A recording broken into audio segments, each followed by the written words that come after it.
Sabi ng misis mo, may kapatid siyang dadating na titira sa inyo. Mga 3 buwan. Abutan ko na nakakubad sila. Naabutan mo sa akto.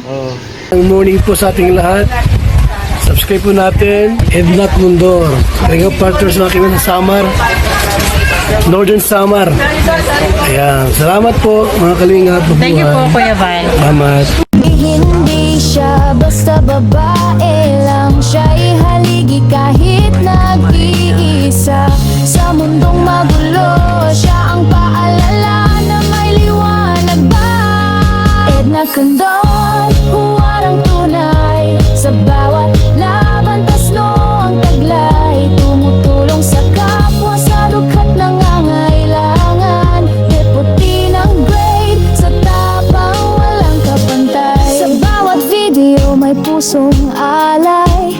Kwento ng buhay para sa tunay na gabay. Hindi lang inspirasyon, kundi aksyon. Sa channel niya, damang-damang malasakit at misyon. Good morning mga kanainis, Kalinga partners. It's 5:05 AM. Good morning sa ating founder, ama ng Kalinga, Kuya Val Santos Matubang. Pasupport mga kanainis, Kalinga partners.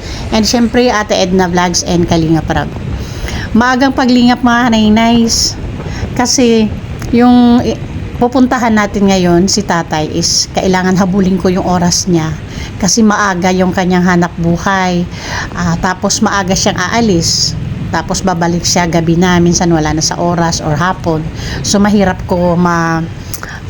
mag-meet yung oras namin ni tatay, kaya inagahan ko na lang. Samahan niyo kung mga kanaynays, alamin natin kung ano ang istorya ng buhay ni tatay. Napakalamig na umaga mga kanaynays, grabe. Malapit na ako sa Dalakit. Mga kanaynays, medyo madilim pa, hindi masyado makita yung bahay niya. Open na siya pero madilim. Ayan. Dito may malaking kaldero dito mga kanaynays. Ayan o, laki ng kaldero ni tatay. Tapos ano to dito, madilim. Naririnig ko may bubomba, poso yung tinatawag dito sa amin, poso. Ang daming lalabhan. May nakikita ako madaming lalabhan. Naririnig ko si tatay eh. Mahangin mga kanaynays, medyo mahangin.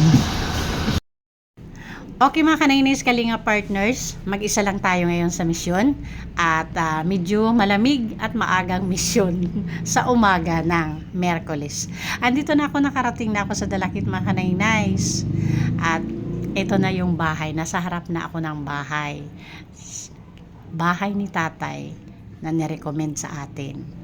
Andyan na si tatay, nakita niya na ako, lumabas na. May kadiliman nga lang yung bahay nila. Hindi ko alam kung bakit, parang walang kuryente eh, madilim talaga. So ayan mga kanaynays, ayon po sa pagkakasabi sa akin doon sa nag-recommend sa akin kay tatay. Si tatay daw ay hindi daw matatawaran yung bait, yung pasensya, tapos yung paninindigan para sa mga anak niya. Sa kabila daw ng pinagdadaanan ni tatay at doon sa masakit at mapait na karanasan sa pag-ibig, andito pa din si tatay. Patuloy na lumalaban sa buhay para sa mga anak niya. Kaya alamin natin mga kanaynays, mukhang kakaiba yung istorya ni tatay. Maliban sa hanap buhay, sa pinagdadaan ng pampait. Ang pait na dulot ng pag-ibig. Oh my God, mga kanaynays, samahan niyo ako. Okay. Maupay. Salamat na. Uy. Good morning, Tay Chad. Wala kang ilaw, Tay Chad? Wala kang ilaw? Wala pa, hindi pa Wala palang kuryente si natatay, kaya pala madilim yung bahay niya. Ito po yung bahay niya. O tingnan mga kanaynays. Yung bubungan, nilagyan niya lang ng mga sanga ng kahoy, mga putol-putol na sanga ng kahoy. Siguro para pinaka-proteksyon niya, para hindi ilipad yung yung bubong niya. Ay, andito. Hello. Good morning. Gising na yung mga anak ni ni Tay Chad. Siguro ito yung mga anak niyang dalawa. Oo. May pasok kayo? Waray ako. Waray kam eskwela yan na? Sana. Sino mas matanda? Sino ang gurang sa iyo? Sino mas matanda? Ikaw. Tapos siya yung sunod. Anong grade ka na? Grade 3? Si kapatid mo, anong grade na? Pareho kayo grade 3? Hindi malayo yung agwat ng edad nyo. Ilang taon ka na? Pira na yung edad? Siya? 8. Ba't pareho kayo grade 3? Kay kuan. Ito kinder classmate kami. Nagsabay talaga kayo mag-kinder. Okay. Asaan man si nanay mo? Ito na. Bulag siya ang papa. Bulag. Mga kanay-nays, ang ibig sabihin ng bulag naghiwalay. Ang kamuti 3 buwan lang. Mayroon na alaman. Ito pala ang garden niya. Dito daw kamatis daw to. Tapos ayun kamuti. Yung kamuti niya buhay na Ayan buhay na yung kamuti niya. Limon, may saging, may lubi. Oo, pati saging, pati nyug, may garden siya dito Galing Ilang taon ka nag-asawa, Tay Chad? Mga 18 siguro. 18 ka pa lang, nag-asawa ka na? To si Mrs. Puro parehas lang. Pareho lang kayo? Asan si Mrs. ngayon? Tagal naman kami hiwalay. Hiwalay na kayo. Ilang taon na kayong hiwalay, Kuya Chad? 2018. 2018. So, kung 2018, so 8 years na kayong hiwalay. Pwede mo bang makwento habang nagkikwentuhan tayo, Tay Chad, kung ano nangyari? Ba't naghiwalay kayo? Kasi yung asawa ko na dyan pa dati yung bahay ko. Saan dito? Oo. Sabi niya sa akin may kapatid daw siya na yung gusto tumira sa bahay ko, yung galing sa Manila. Oo. Sabi ng misis mo may kapatid siyang dadating na titira sa inyo. Tapos, Tay Chad? Pinatira ko sa bahay. Okay. Pag yung pinatira ko sa bahay, yung lalaki nagiinom, binilihan ko minsan ng alak. Yung lalaki, tapos nagingi sa akin ng panigarilyo. Yung kapatid ng misis mo? Oo. Tapos, hindi ko alam na ano pala sila, yung parang may something. Tapos, ano nangyari? Yun, abutan ko na sila. Yung matagal lang, matatlong sigurong buwan yung bago nakalipas. Kasi nagtagal-tagal sa bahay, mga 3 buwan. Abutan ko na nakakubad sila. Naabutan mo sa akto? Oo. Ay, talaga? Kaya hindi na ako makipagbalikan ulit. Kasi mahirap So, anong ginawa mo nung oras na yun, nung maabutan mo sila sa akto? Inano ko lang sa barangay. Nagpabarangay ka lang. Pero wala kang ginawa sa kanila. Wala. Inano ko lang sa mga mag-anak tapos sa barangay. Ay, ang bait ni Kuya Chad. Pambihira, oy. Nasaan yung mga anak mo nung mga time na yun? Yung mga anak mo, nasaan sila nung mga time na yun? Andiyan sa bahay. Nandito sila. Maliliit pa nung time na yan.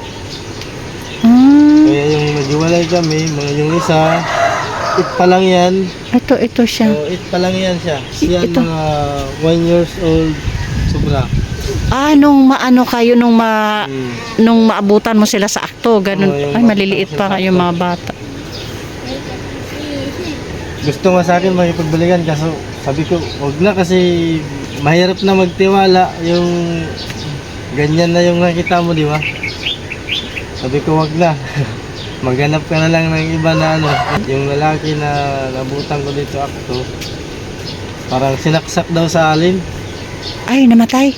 Ewan ko lang kung mamatay yun o ano.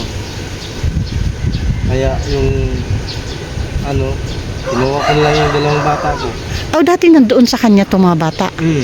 Tapos kinuha mo. Kinuha ko kasi walang trabaho. Ah, walang trabaho si nanay. O walang trabaho sila dalawa. Walang Silang trabaho. dalawa? Oo. Tapos yung lalaki, parang inom. Lasinggero pa, yung pinalit sa'yo. Kasal kayo ni nanay? Hindi. Ah, okay. O sige tayo, diretso lang gawa ha, para hindi maano yung oras mo habang usap tayo. Ako na lang lalapit sa iyo para marinig ka. Ay, mga kanainays, mag-aano si Tatay Chad. Magluluto na siya ng taho. Medyo naantig ako sa kwento ng buhay pag-ibig ni Tatay Chad. Akala ko, dito lang ako magpo-focus sa pagluluto ng taho. Pero may kakaibang kwento pag-ibig si Tatay Chad. Na hindi biro ang mga kanainays, hindi biro yung maabutan mo yung mahal mo, yung asawa mo na sa ganong sitwasyon sa akto. Kahit sino, mararamdaman yung pambihirang sakit sa mga ganong sitwasyon. Pero sa kwento ni tatay, nakita ko kung gaano kabait si tatay. Sa ganong sitwasyon, nagawa niyang huminahon at idaan niya sa tamang proseso. Pinatawag niya lang sa barangay. Salute to you, Tay Chad. Grabe din ano. O ayan, mag-ano na si Tatay Chad. Start na siya sa pagluluto ng taho. Marami ako niyan doon, Tay Chad, pwede bibigay ko sa iyo. Mas ano yun? Yung tuyong-tuyo na. So mabilis nang mag-apoy. So, ayan. Pagkatapos noon, Tay Chad, hindi ka na pumasok sa relasyon? Hindi na? Hindi ka na nag-asawa? Meron sa akin marami sa akin ano lang ba, yung gusto kaso. Pag na halata ko na medyo hindi mga seryoso, umayaw na lang. So ibig sabihin mula nang maghiwalay kayo ng partner mo, may mga pagkakataon din na may mga nakikilala kang mga babae. Oo, mayroon, pero hindi ko naging kasi na yung nagkalit. So hindi umabot sa punto na nagjuwa-juwa talaga kayo? Bakit? Anong naiisip mo? Kasi yung pinokus ko na lang yung mga anak ko dito. Yung oras mo sa mga anak mo na lang talaga nila. Yung sa negosyo ko. Sa pagtataho Sa mo. pagtataho. Saan mo natutunan yung pagluluto ng taho, kuya? Sa ano kasi yung kapatid ko dati, dati siya nagtitinda ng taho. Kasi yung kapatid ko, yung tahuan nila doon, medyo wala na siguro. Tapos sabi ko sa kapatid ko, sige, turuan mo ako naman ang magdidiretso sa ano. Kaya ayun, yung kapatid ko hindi na tinuloy. Ikaw yung gumagawa ngayon. Sa maghapon, kuya, magkano kinikita mo sa pagtataho? Kunti lang naman eh. Hindi naman lahat na araw na malaki. Minsan palit lang yung kita. May tubo naman yung... Oo, meron naman kunti lang. Pero hindi naman kunti, hindi naman sobra. Yung Sakto lang. Sakto lang. Sakto lang. Okay. Pero meron talaga yung gumagawa ng taho. Pero yung iba naglalako lang. Yung iba, nag-aangkat lang. Nag-aangkat lang sila, oo. Parang consignee mga kanainays. Pero si Tay Chad, siya talaga yung nagluluto, di ba? Ako sarili. Oo, sarili talaga siya magluto. So, sa tingin mo, mas may kita kung ikaw mismo yung nagluluto. Nag-compare doon sa mag-aangkat ka lang. Oo, mas maganda yung sarili mong business. Oo, ikaw. Kasi naman sa mag-aangkat ka. Kasi pag-angkat ka kasi, yung tawag doon, yung uunahin mo yung kanila bago sa'yo. Bago yung sa'yo. Oo. Siyempre, pag nakabinta ka, isipin mo, pandemit mo muna. Pandemit mo na. Sa kanila yung puhunan nila. Oo. Tapos isipin mo naman ulit yung sa'yo naman yung sarili mo, yung gana. Parang inaano mo lang, kinokontinue mo. Oo. unahin mo yung sa may-ari, tapos pag kung mayroon sobra, sa'yo na. Sa'yo na. Yan ang proseso ng Sa taho. sa tao pag hindi sarili. Pero Mm. hindi kagaya ng sarili mo na yung wala kang iniisip na Oo, sa kasi sarili sa'yo. mo. Kasi ikaw naman nagkukontrol sa sarili mo. Oo. Pati yung oras mo Yung hawak oras mo mo, kasi ikaw ikaw. hawak Mm-mm. Bakit wala kayong ilaw? Gaano nakatagal na wala kayong kuryente? Tagal na yung bago ko dito dumating, mga 2016 yata. Oh, 2016 pagdating nyo wala talaga kayong ilaw hanggang ngayon. Kasi yung dito, may sa lupa, ayaw daw ng ilaw. Bakit? Aw, Ako dyan. itong lupa parang ano ba ang Tira lang ako dito. nakitira ka lang. Pero yung itong bahay mo sa'yo to. Oo. O, ikaw na yung nag-ano nito. Ako na naggawa niyan lahat. Oo. Nagrirenta ka ba dito sa lupa? Wala. Pinatira ka lang dito. Kaya Okay. kung pag mayroon ako pera, gusto ko na lang magbili ng sariling Lote. lote, tapos patay ng bahay. Oh, pero at least maluwag dito ha, nakakapag-garden si Mm. kuya. Ayun sa likod garden niya doon. May pang na sila gulay. So tatay, ano ang buhay bilang nanay at tatay ng mga anak mo? Hindi naman masyadong, kasi kahit mahirap ka sa galing sa trabaho, pagdating mo, pag nakikita mo yung mga anak, parang nawawala yung stress mo eh. Kasi yung mga bata, pag dadating mo sa trabaho, minsan pag dating mo na nakakingiti sila, yung si Papa. Ganyan lang naman, parang nawala yung mo, yung pagod, yung parang ka sa mga bata. Nakikita mo may mga kalaro. Kasi sanay ako sa bata.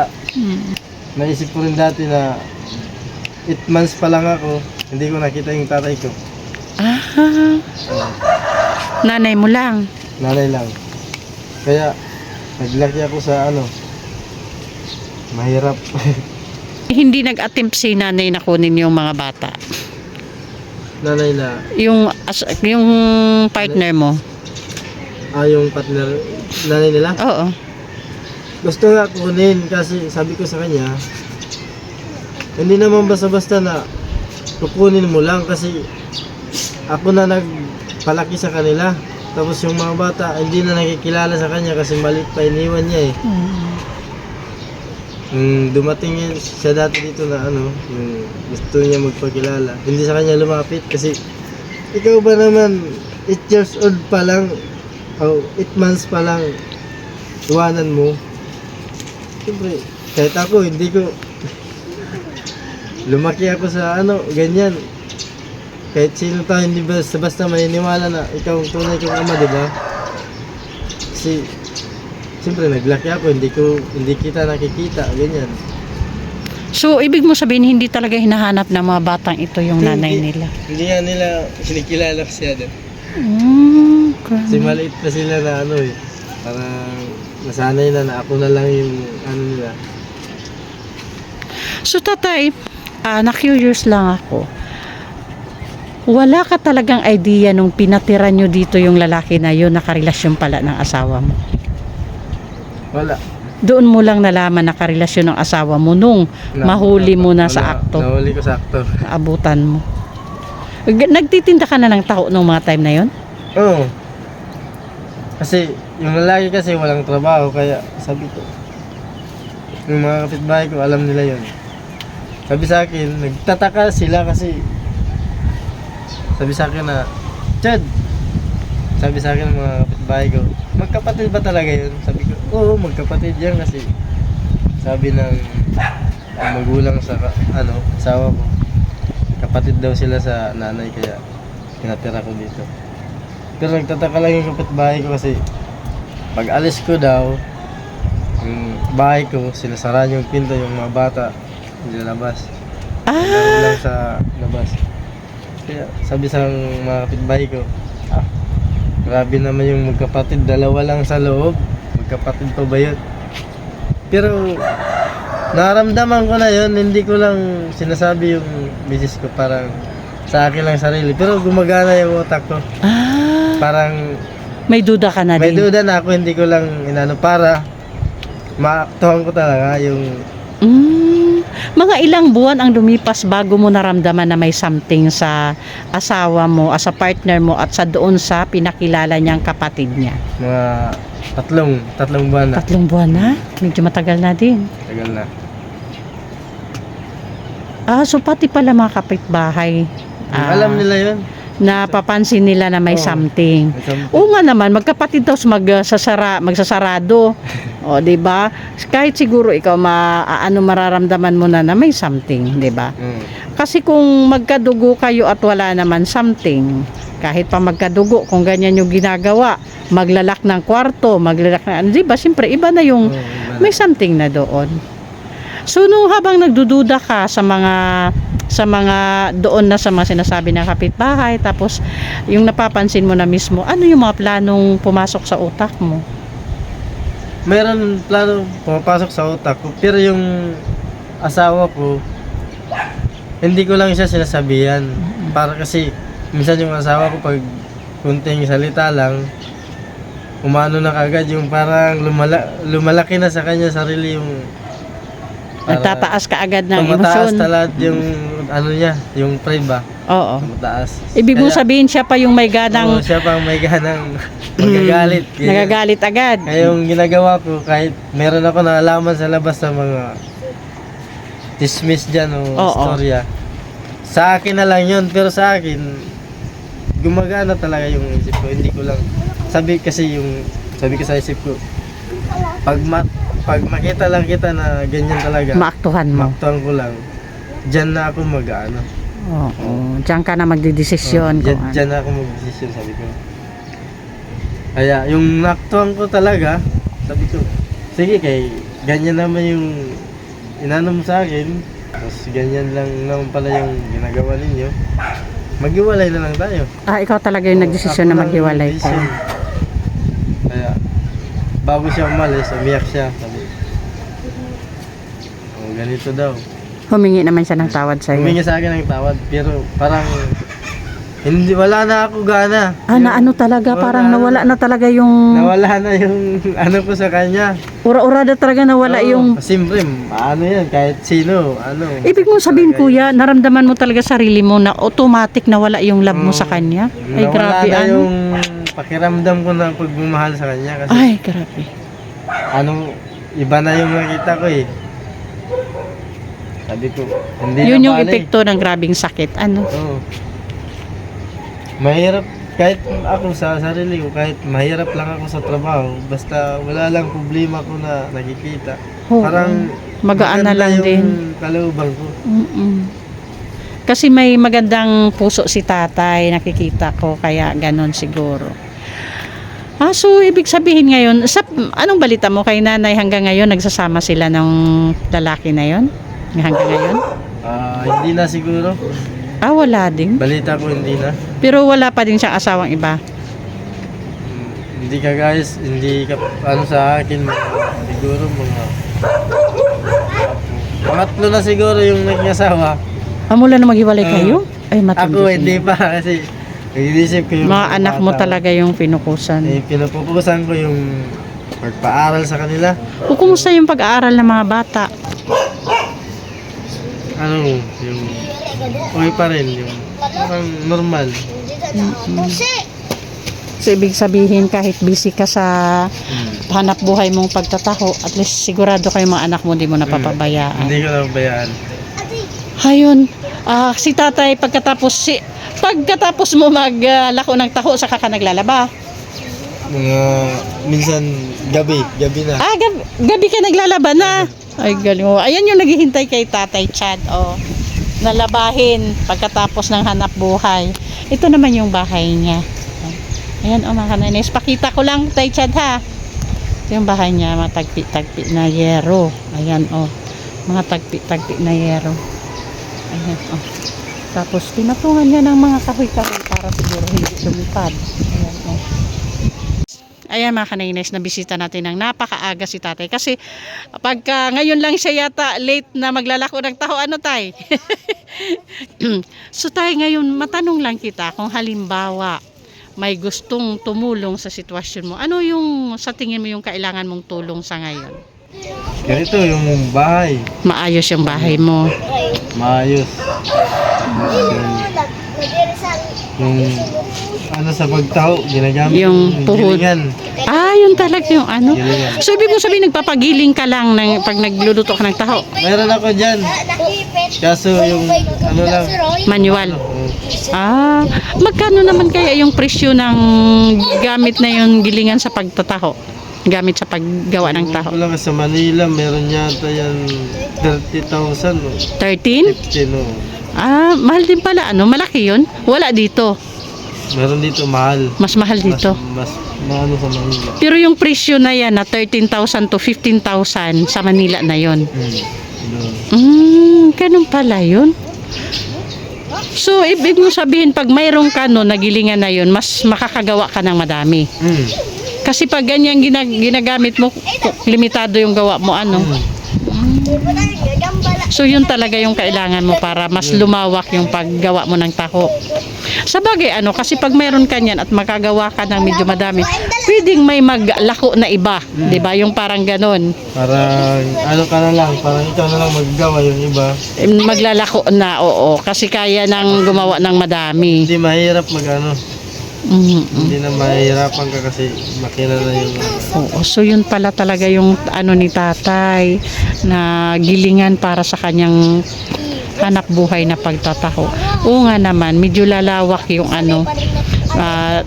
Yun doon magsisimula yung pag-asa na lumaki yung tahuan niya pag may gilingan siya. Kaya pala yung ginagawa niya ngayon dahil wala siyang gilingan, pak unti-unti lang. Okay. parang ano lang to, ideya na lang, technical ba? Para kahit pa paano araw-araw may pangkabuhayan. May ano ka lang, may income. Oo, araw-araw na Kasi pagkakakitaan. ngayon, sa panahon ngayon, mahirap magtambay. True. Mahirap magtambay kasi Ano ba ito sa'yo? pag gwapo ka man lang tapos tambay, wala rin. Totoo yan. Yung iba kasi Sakto. Dinadaan sa mukha. yung iba kasi pinapadaan lang sa mukha. So ayan mga kanay-nice, narinig natin ano ni Tatay Chad. Yun talaga yung kung may tutulong, yun yung kailangan niyang tulong. Yung gilingan sa paggawa ng taho para lumawak yung kanyang negosyong pagtataho. Kasi sa ngayon, limitado yung gawa niya kasi nga wala sa yung gilingan. So paunti-unti lang. Pag may gilingan siya, may pag-asa mga kanay-nice na lumago yung tahuan niya. At siya yung tagagawa, tapos mayroon ng pwedeng maglako. Ibig sabihin ni tatay, makakagawa na siya ng madami. Ayan, tapos na paliguan ni tatay tapos na bihisan ni tatay yung anak niyang estudyante. Papasok na sila sa school. Ito may dala akong bigas. Sige, thank you. Galing po yan kay Sis Beth Jones. Ano po masabi natin kay Sis Beth? Salamat, thank you sa nag-sponsor. Sa bigas. Ayan, Sis Beth, thank you daw. Maraming salamat. Ito po yung mga anak niya, yung dalawa. Ito po yung nagbibigay ng lakas sa kanya araw-araw. Sa pagiging natay. Love na love mo si Papa Chad? Si Bibi? Nangga, Hoy, love na love mo si Papa? Alagang-alaga kayo ni Papa? Opo. Paano pag wala si Papa?